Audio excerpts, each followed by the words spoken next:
Okay, um, today is August 1st, 2012, and I am going to start doing something that it's not very well rehearsed, but I feel an impetus to start it, so I'm just going to start it.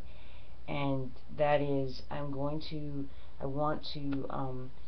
read the Lutheran letters by Pasolini, uh, so that the public at large might have a chance to appreciate the truth that's in them. You say, well, what are the Lutheran letters? Who is Pasolini? And that's a good question. There's a documentary on my channel that has some information about it, but I just have recently been rereading these letters, and the truth that is in here is so amazing that I just feel the need to somehow put it into the public discourse. Maybe it won't make it, but I have to try. And I was thinking, well, how relevant is it? It was written in 1975 by this wacky Italian intellectual.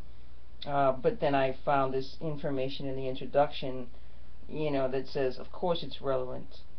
Even if people don't know the historical background,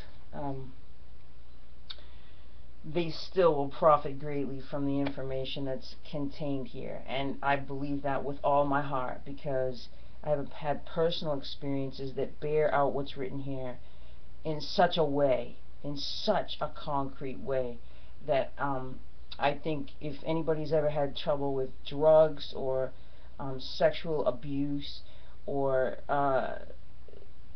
any other kind of trouble that the modern world is experiencing in terms of what Pasolini calls an anthropological mutation, and the destruction of ways of life that have sustained this world.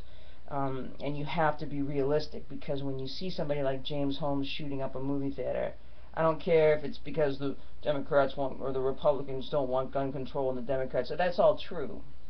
And the media is going to toot it all over the place, but it doesn't matter in a sense, because the fact is it did happen, and it's happening all over the place. People are going crazy, and we have to address this issue. And he was addressing it, Pasolini, 40 years ago, almost 50 years ago now, and I think that's why he got shot down or bludgeoned to death. But anyway, these letters were a series of correspondences he was carrying on publicly in the newspapers, and the very first one in the book, this is Garzanti. Okay. See this? It's a nice edition there. And I'm not showing my face because of the delicate nature of some of the things that I might be saying, but the first correspondence is called Unhappy Young People, and Pasolini was distressed by the faces he saw in the street of young people that he felt were so unhappy. So I'm just going to read you this today, and then maybe later on I'll figure out how to translate it into English. Or maybe I'll just try to read it in English. No, I'll read it in Italian first, okay? Listen carefully if you understand it. If you don't, be patient, and I'll try to translate it tomorrow. He says, uno dei temi più misteriosi del teatro tragico greco è la predestinazione dei figli a pagare le colpe dei padri. Non importa se i figli sono buoni, innocenti, pii. Se i loro padri hanno peccato, essi devono essere puniti.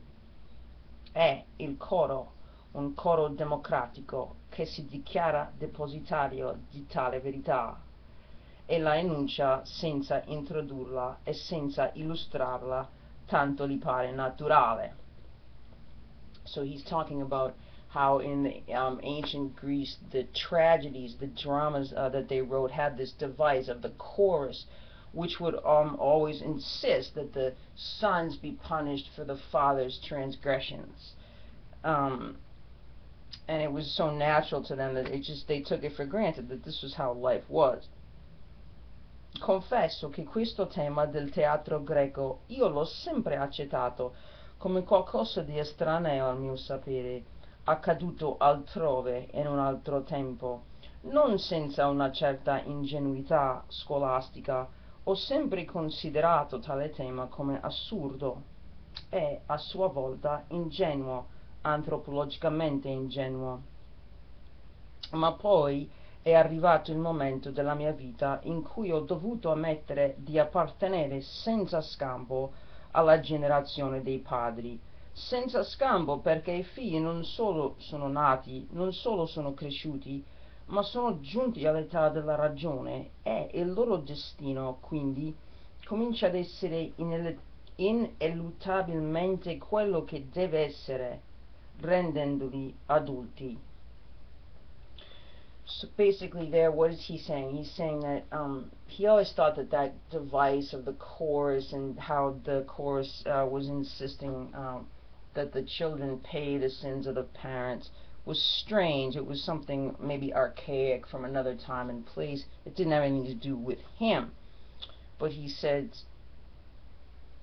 it was naive of me to think that. I thought that they were naive because they were maybe primitive, but no, instead I have now arrived at a point in my life where I can see the new generation having grown up, and they've actually become adults. They're becoming adults, and therefore I see that I was wrong about this Greek tragedy thing. Ho osservato a lungo in questi ultimi anni questi figli. Alla fine il mio giudizio, per quanto esso sembri anche a me stesso ingiusto ed impietoso, è di condanna. Ho cercato molto di capire, di fingere di non capire, di contare sulle eccezioni, di sperare in qualche cambiamento, di considerare storicamente, cioè fuori dai soggettivi giudizi di male e di bene, la loro realtà, ma è stato inutile. Il mio sentimento è di condanna. I sentimenti non si possono cambiare, sono essi che sono storici, è ciò che si prova che è reale, malgrado tutte le insincerità che possiamo avere con noi stessi. Alla fine, cioè oggi, primi giorni del 75, il mio sentimento è, ripeto, di condanna. Ma poiché forse condanna è una parola sbagliata, dettata forse dal riferimento iniziale al contesto linguistico del teatro greco, dovrò precisarla. Più che una condanna, infatti, il mio sentimento è una cessazione di amore che appunto non dà luogo a odio, ma a condanna. Io ho qualcosa di generale, di immenso, di oscuro da rimprovare ai figli, qualcosa che resta al di qua del verbale, manifestandosi irrazionalmente nell'esistere, nel provare sentimenti. Ora, poiché io, padre ideale, padre storico, condanno i figli, è naturale che di conseguenza accetti in qualche modo l'idea della loro punizione. Okay, so what is he saying here? He's saying, I've arrived at a point in my life where I see this generation growing up, and I have attempted by all kinds of rational devices to not condemn them for what they are becoming, but I don't succeed because my feelings, which I cannot change, are condemning them, and that is very significant because he has changed his mind about this whole situation with the Greek. I can't do this because there's too much noise up there.